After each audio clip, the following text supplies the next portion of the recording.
Good morning sa atong tanan diha nga mga ka-classmates karon mga classmates na ako kuan sa inyo og diha pud sa mga kaigsuonan.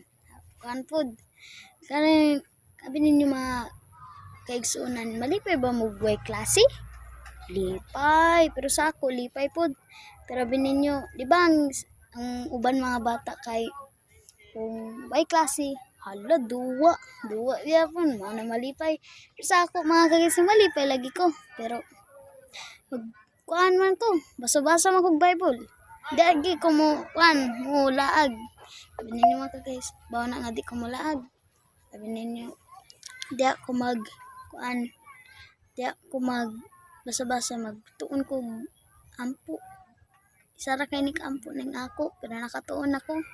So, karong mga guys, pagkaampuan, magampo sa ta. Sa langit, hari sa mga hari, ilang panas nan, sige ka, O Diyos, walay kitapusan. Lord, tadlain mi sa mga pulong, Lord. Ug Lord, giyahan mo kami sa balaang espiritu. Aron mo sunod sa kasing-kasing, sunahuna. Ug Lord, sila pa sa mga kapas ng mga kapakyasan. Labi ni sa pulong sa buhat sa nahuna, kining tanan ang lumotos person luwas, bigari ang tutungkuran. Amen.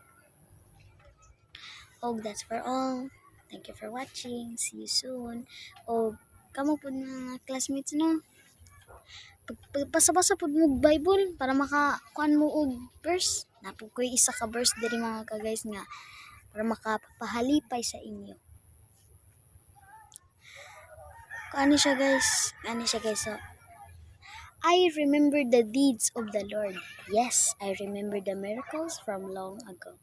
Psalm 77 verse 11. That's for all. Thank you for watching.